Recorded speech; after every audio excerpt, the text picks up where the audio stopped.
Welcome. In this module, I will take some problems, question answers that are especially taken from your NCERT book, so that you can learn how to apply the concepts that you already know. So these are the questions which are from your book only. First question is there: glucose or sucrose are soluble in water, but cyclohexane or benzene, simple 6-member drink compounds, are insoluble in water. Explain. So this is the question, that compounds like glucose or sucrose, they are soluble in water. But cyclohexane, benzene, they are insoluble. Why? So this is a very generalized question, and it is applicable not only in this chapter but in entire organic chemistry, everywhere. For any substance to be soluble in any other substance, there is the simple rule which said, like dissolves like. And that implies to our daily life also. If we recall who is our best friend, then we realize that our best friend has got exactly same nature as I have. A friendship, close friendship between persons of two different natures is not possible. That is fake. Real friendship is only observed in the two persons whose natures are same. In the similar way, solubility or miscibility of any two substances is observed when their nature are same, and nature of intermolecular forces are also same. So for solubility, nature of substance should be same, and nature of intermolecular forces should also be same. Now what refers to the nature of compound? Is polar or non-polar? And what are the intermolecular forces? They are van der Waals forces, they are dipole-dipole interactions, or they are hydrogen bond. And if a polar substance is mixed in a polar substance, then nature of forces are also same.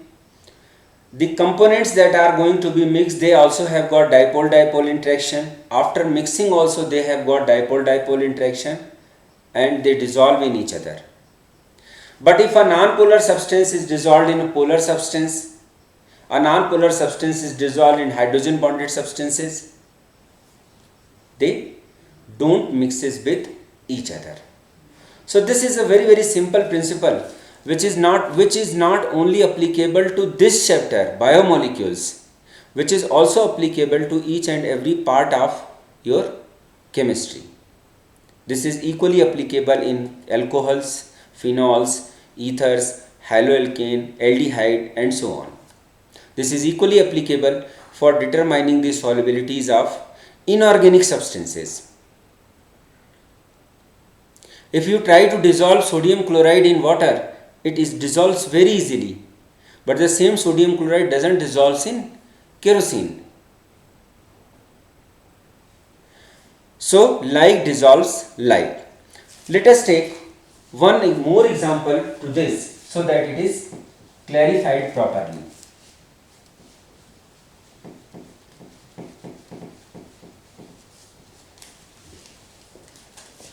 So this is component A, this is another component B, and when they are mixed, a solution AB is formed.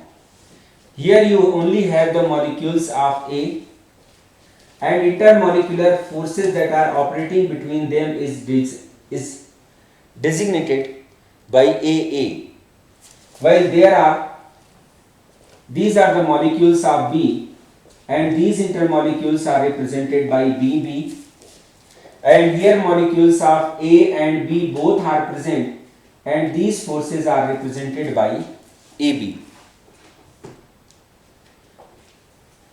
So for substance A and substance to be mixed with each other, to be soluble in each other, to be miscible with each other, nature of A and B should be same. If this is polar, then this should also be polar. If this has got dipole-dipole interaction, this also have got dipole-dipole interactions. Once they are mixed, then this nature of AB interactions should be equal to that of AA or BB. Nature of forces that are operating between A molecule and B molecule should be same. Say for example, here if we take alcohol, which is H bonded, hydrogen bonding is in alcohol. We take water, there is hydrogen bonding, and when they are mixed, then this water and alcohol, they also have got hydrogen bonding. So water and alcohol are miscible in all proportions. But if we take kerosene here, which is a non-polar compound and has van der Waals forces, and water which is hydrogen bonded, so once they are mixed together, these AB interactions are weaker in comparison to that of van der Waals forces or hydrogen bonding, and this kerosene and water is not dissolved. So this is the preface, or this is the theory behind this question. Again we come back to the question itself.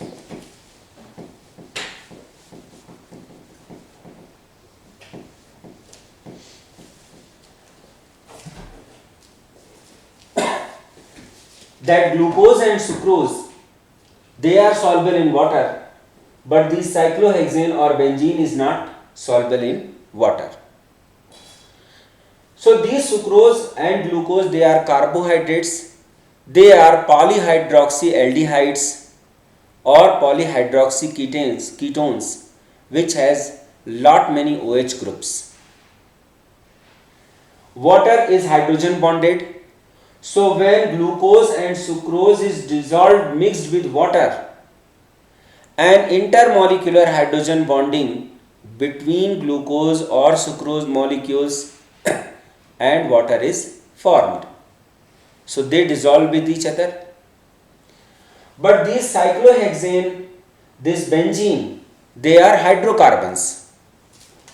This is the structure of cyclohexane. This is benzene. They are hydrocarbons. They are non-polar in nature and has got van der Waals forces of attraction between their molecules.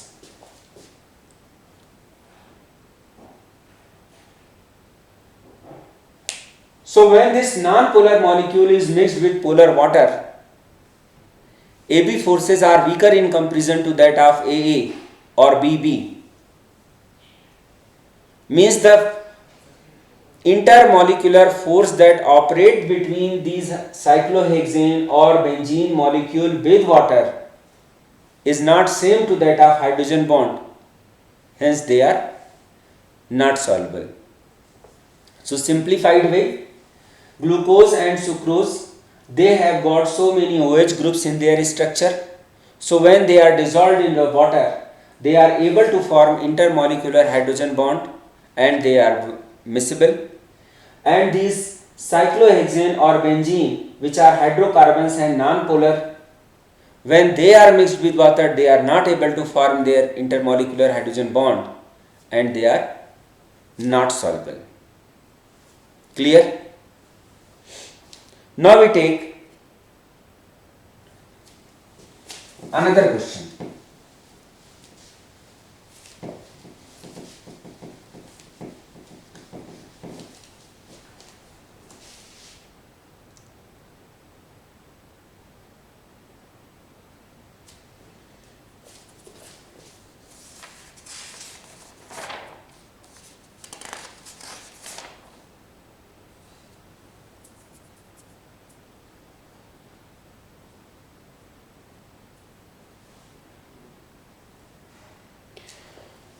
Next question is that the melting point and solubility in water of amino acids is generally high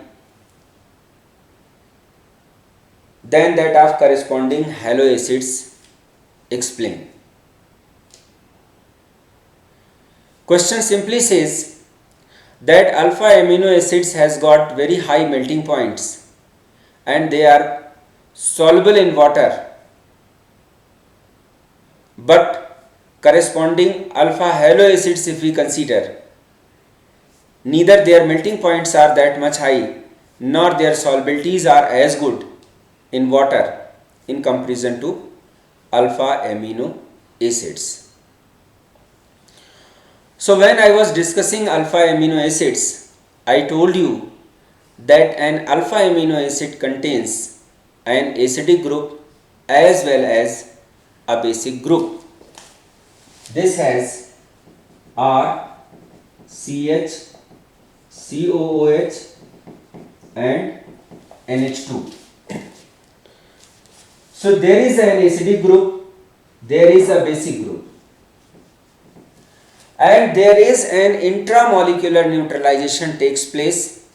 This acidic group loses a proton, this basic group accepts a proton, and a neutral dipolar ion is formed, which is called as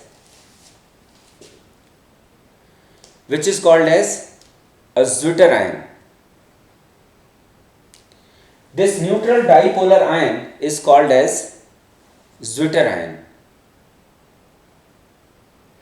And because of this polar entity in the structure, behavior of alpha amino acids is more like an ionic compound. Now if we talk of two alpha amino acids, then these alpha amino acids are joined together with very strong electrostatic force of attraction, and large amount of energies are required to break it, and their melting points are very high. And because of their ionic nature, they are frequently soluble in water also. But if we talk of alpha halo acid,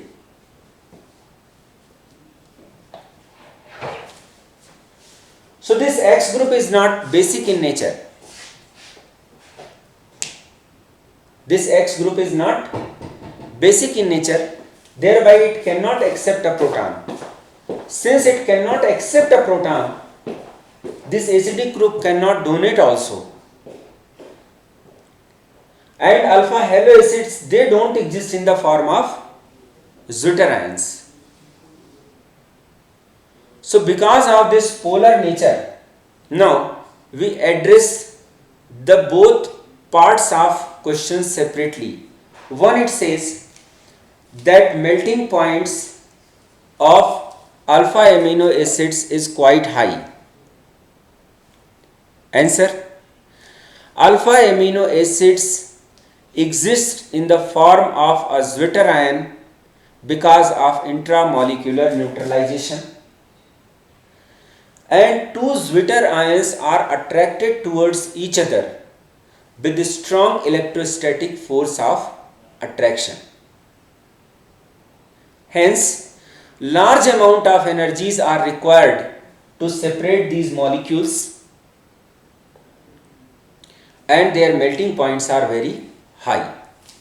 Say for example, this is NH3 plus, this is CHRCOO minus. So this negative end and this positive end, they attract each other with the strong electrostatic force of attraction.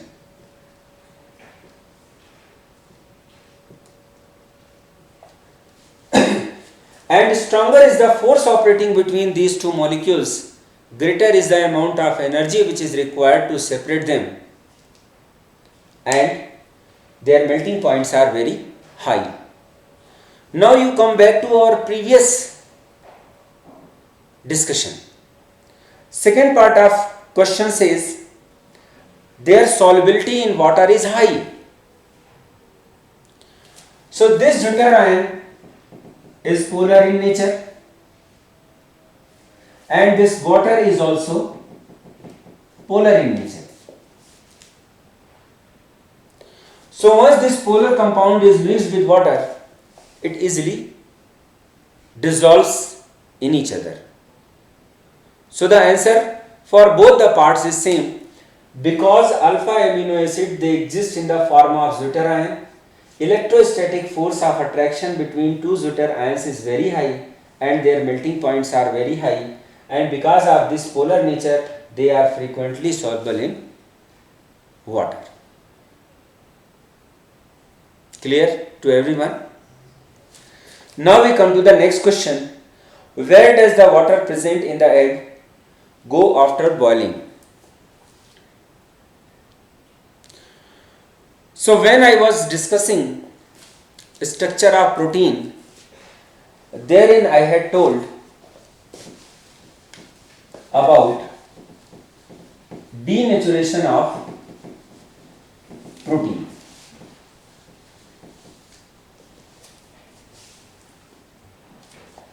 I told you that proteins that are present in the biological system, they are only stable at a particular pH and a particular temperature.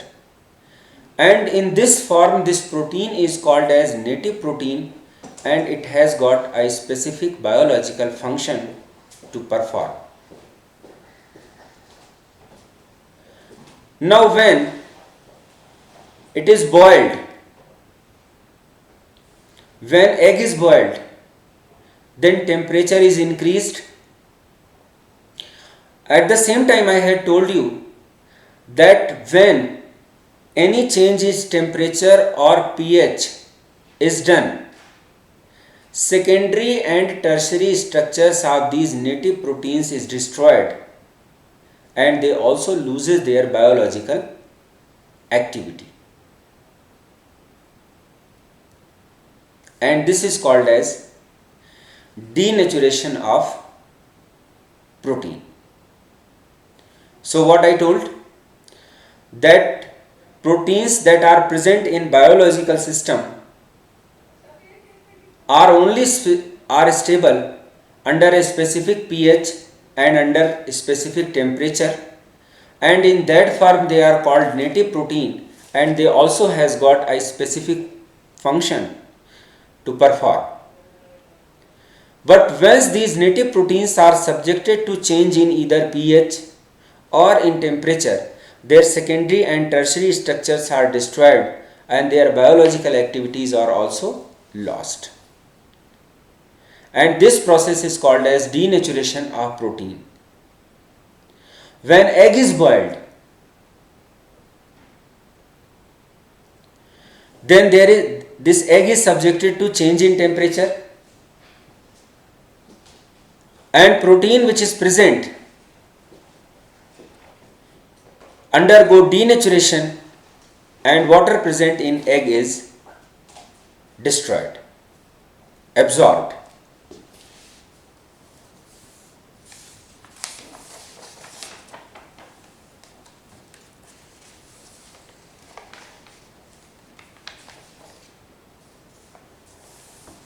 Now we come to the another question which says, why cannot vitamin C be stored in our body? So in my previous lecture, when I was discussing about vitamins, I told you that vitamins are classified into two groups on the basis of their solubility in either water or in fats. There are certain vitamins which dissolve in water. They are called water soluble vitamins, like vitamin C and vitamin B complex. And there is a group of vitamins that dissolve in fats, and they are called fat soluble vitamins, like vitamin A, vitamin D, vitamin E, etc. And all those water soluble vitamins, they keep on excreted through the urine. They are not stored in our body. Hence, they should be supplied through the food so that they are present in the human body in adequate quantities and normal biological functioning of human body is maintained.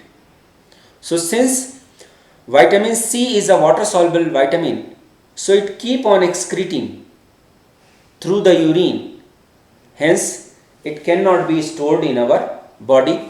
And if we think that there should be no deficiency disease because of vitamin C, so we should supply it from outside through our food.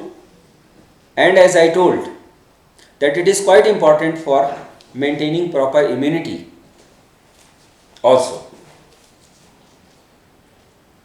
Now next question, what products will be formed when nucleotide from a DNA containing thymine is hydrolyzed? Let me repeat the question. What products would be formed when a nucleotide from DNA containing thymine is hydrolyzed? So to reply this answer, we should recall the structure of nucleic acid, where sugar and base, they combine to form nucleoside. This nucleoside combines with phosphoric acid to form nucleotide. A nucleotide contains a phosphoric acid,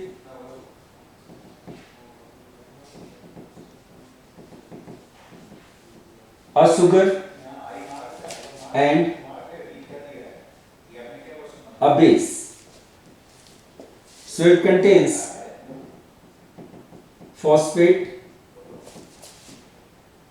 sugar, and base. Now nucleic acids are classified into two categories on the basis of type of sugar which is present. If it is ribose sugar, then it is called ribonucleic acid or RNA, and if it is 2-deoxyribose, then it is called deoxyribonucleic acid or DNA. So as per question, a nucleotide from DNA is hydrolyzed. So sugar, what we get here is 2-deoxyribose sugar. Then again in the question it is given that DNA containing thiamine is hydrolyzed. That means base that we get here is thiamine, and finally as a third product we will get H3PO4 or phosphoric acid.